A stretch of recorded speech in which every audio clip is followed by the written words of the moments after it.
तो दोस्तों आज की बड़ी खबरें मुख्य ताज़ा समाचार लेके आए आपके लिए। चलिए फटाफट खबर शुरू करते हैं। उससे पहले चैनल को अब तक सब्सक्राइब ना किया हो तो फटाफट चैनल को सब्सक्राइब कर दे, लाइक कर दे, शेयर कर दे ताकि इसी तरह की खबर आप हर रोज़ देख सके। चलिए शुरू करते हैं आज की पहली बड़ी खबर।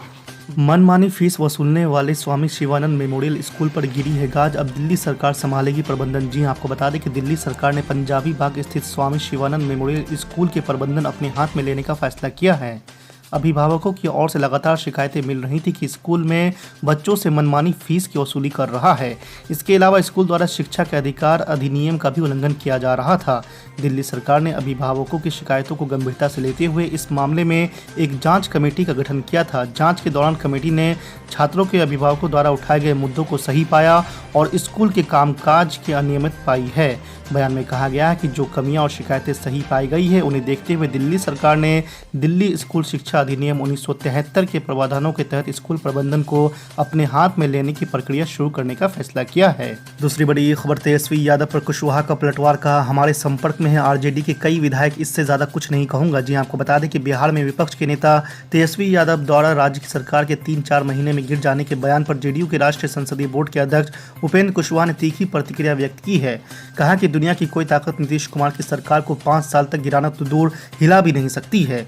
उन्होंने कहा कि तेजस्वी यादव का काम करने का जो स्टाइल है उससे अभी क्या, वो जो बिहार का मुख्यमंत्री बनने का सपना देख रहे हैं वो भविष्य में भी पूरा नहीं होने वाला है। कुशवाहा ने कहा है कि बिहार की जनता ने नीतीश कुमार को अपना मैंडेट दिया है और उनके नेतृत्व में सरकार बेहतर ढंग से काम कर रही है। यह सरकार अपने 5 साल का कार्यकाल बखूबी पूरा करेगी। तीसरी बड़ी खबर, यूपी में विधानसभा चुनाव से पहले अभी जिला पंचायत अध्यक्ष चुनाव की सरगर्मी चल रही है। वैसे तो चुनाव 3 जुलाई को होना है, लेकिन शनिवार को नामांकन का आखिरी दिन होने से यह स्पष्ट हो गया है कि 18 जिलों में चुनाव की नौबत ही नहीं आएगी। दरअसल सत्तारूढ़ भारतीय जनता पार्टी के प्रत्याशियों को 17 जिलों में निर्विरोध अध्यक्ष चुना जाना तय हो गया है, जबकि मुख्य विपक्षी दल सपा का इटावा सीट पर निर्विरोध अध्यक्ष बनना निश्चित है। आपको बता दें कि राज्य निर्वाचन आयोग 29 जून को नामांकन वापसी की अवधि बीत जाने के बाद यहां के प्रत्याशियों को निर्विरोध निर्वाचित घोषित कर देगा। अब आगामी 3 जुलाई को शेष बचे 57 जिलों में मतदान कराया जाएगा। वहीं आपको बता दें कि शनिवार को हुए नामांकन के बाद ये स्थिति सामने आई है। अब बाकी जिलों में मुख्य मुकाबला भाजपा और सपा आरएलडी गठबंधन के उम्मीदवारों के बीच है। चौथी बड़ी खबर, दिल्ली पुलिस ने अंतर्राष्ट्रीय पहलवान और 2 बार के ओलंपिक पदक विजेता सुशील कुमार के साथ फोटो खिंचवाने और सेल्फी लेने वाले अपने कर्मचारियों को लेकर जांच शुरू कर दी है। आपको बता दें कि सुशील छत्रसाल स्टेडियम में एक युवा पहलवान सागर राणा की हत्या के मामले में आरोपी है। अधिकारियों ने बताया है कि यह घटना शुक्रवार को मंडोली जेल परिसर में हुई है, जब सुशील को दिल्ली पुलिस के स्पेशल सेल और दिल्ली सशस्त्र पुलिस की 3री बटालियन की मौजूदगी में तिहाड़ जेल में शिफ्ट किया जा रहा था। इस दौरान सुशील और पुलिस कर्मियों की तस्वीर सोशल मीडिया में वायरल हो गई, जिसमें ये सभी बिना मास्क के नजर आ रहे हैं। 5वीं बड़ी खबर, बीते 24 जून को प्रधानमंत्री नरेंद्र मोदी और जम्मू कश्मीर के नेताओं के बीच बैठक हुई। वहीं अब केंद्र ने कारगिल और लद्दाख की पार्टियों के नेताओं से मुलाकात करने की पहल की है। इसके तहत गृह मंत्रालय ने 1 जुलाई को कारगिल और लद्दाख के नेताओं और समाज सेवियों को बैठक के लिए आमंत्रित किया है। आपको बता दें कि गृह राज्य मंत्री किशन रेड्डी इस बैठक की अध्यक्षता करेंगे। बता दें कि पीएम की बैठक में केंद्र शासित प्रदेश लद्दाख से कोई प्रतिनिधि नहीं था। मंत्रालय के एक अधिकारी ने कहा है कि ये उन बैठकों के क्रम में है जो मंत्रालय पिछले कुछ महीनों से लद्दाख के प्रतिनिधियों के साथ उनकी संस्कृति, भूमि और भाषा की सुरक्षा के बारे में उनकी चिंताओं को दूर करने का प्रयास कर रहे हैं। 7वीं बड़ी खबर, यूपी में अकेले चुनाव लड़ेगी बीएसपी। मायावती ने असदुद्दीन ओवैसी की पार्टी से गठबंधन की खबरों को खारिज किया है। आपको बता दें कि बहुजन समाज पार्टी की मुखिया मायावती ने उन खबरों का खंडन किया है जिसमें कहा गया था कि वो एआईएमआईएम प्रमुख असदुद्दीन ओवैसी से यूपी विधानसभा चुनाव में गठबंधन करेगी। उन्होंने ट्वीट करते हुए ऐसी खबरों को सिरे से खारिज कर दिया है। अपने ट्वीट में बीएसपी सुप्रीमो ने कहा है कि ये भ्रामक और तथ्यहीन खबरें हैं, इनमें रत्ती भर की भी सच्चाई नहीं है। आपको बता दें कि इसके अलावा उन्होंने अगले ट्वीट में कहा कि इस संबंध में पार्टी द्वारा फिर से ये स्पष्ट किया जाता है कि पंजाब को छोड़कर यूपी, उत्तराखंड प्रदेश में अगले वर्ष के प्रारंभ होने वाले विधानसभा का ये आम चुनाव बीएसपी किसी भी पार्टी के साथ कोई भी गठबंधन करके नहीं लड़ेगी, अर्थात अकेले ही लड़ेंगी। दिन रात इनका दिमाग जमीन के नाम पे चंदा चोरी करने में लगा हुआ है। ये देश के करोड़ों हिंदुओं की आस्था को चोट पहुंचाने का और गहरा आघात पहुंचाने का काम भारतीय जनता पार्टी और ट्रस्ट के लोगों ने किया है, बीजेपी वालों ने किया है। और आज प्रधानमंत्री जी को जवाब देना चाहिए। प्रधानमंत्री जी को इन लोगों से पूछना चाहिए कि ये घोटाला किया तो क्यों किया,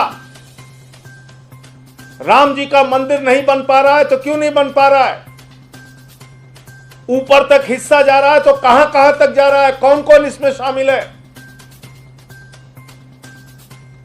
इस तरह से अगर 1.5 साल से सिर्फ चंदा चोरी में इनका दिमाग लगा हुआ है तो आप समझ सकते हैं कि ये श्री राम का मंदिर बनाने के लिए काम नहीं कर रहे हैं, बल्कि भ्रष्टाचार और लूट करने में काम कर रहे हैं। मैं आज एक साक्ष्य आपके सामने और देना चाहता हूं, और जो बहुत गंभीर है। आप लोगों को मैंने बताया कि किस तरह से 5 मिनट में 2 करोड़ की जमीन 18.5 करोड़ की हो गई, किस तरह से प्रति सेकंड 5.5 लाख रुपए और प्रति मिनट 3 करोड़ 30 लाख रुपए जमीन महंगी हो गई। आपको मैंने बताया कि किस तरह से 20 लाख की जमीन 2.5 करोड़ में बेच दी गई, और बीजेपी वालों ने ये भ्रष्टाचार किया।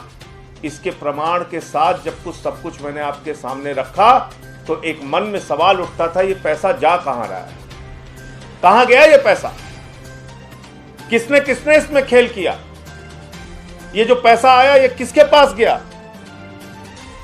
तो मैं आपको एक कागज दिखाना चाहता हूं। रवि मोहन तिवारी जो बीजेपी के मेयर का रिश्तेदार है, वो रवि मोहन तिवारी जो 18 मार्च को बीजेपी के मेयर के साथ और ट्रस्ट वालों के साथ मिलके 2 करोड़ की जमीन 18.5 करोड़ रुपए में बेचता है, सुल्तान अंसारी के साथ बेचता है, उस रवि मोहन तिवारी ने 19 अप्रैल को 10 करोड़ रुपए की एक जमीन ली है। 10 करोड़ रुपए की जमीन ली है। और आप मजेदार बात देखिए, ट्रस्ट जब भी जमीन खरीदता है उसको मालियत से कई गुना महंगी जमीन मिलती है, लेकिन भारतीय जनता पार्टी के नेता, भारतीय जनता पार्टी के लोग, जमीन के दलाल, प्रभु श्री राम के नाम पे चंदा खाने वाले जब ये जमीन खरीदते हैं तो इनको हमेशा लागत से कम मूल्य पर जमीन मिलती है। इस जमीन की लागत है 8 करोड़ 70 लाख रुपए, और इनको आराम से मिल गई 10 लाख रुपए में। बहुत ज्यादा अंतर नहीं इनको देखना पड़ा।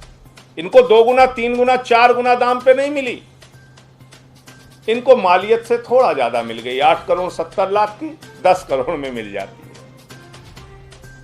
और इसमें रवि मोहन तिवारी, ऋषिकेश उपाध्याय, भारतीय जनता पार्टी के मेयर का रिश्तेदार, वो 10 करोड़ की जमीन खरीद रहा है। कब? 19 अप्रैल को खरीद रहा है।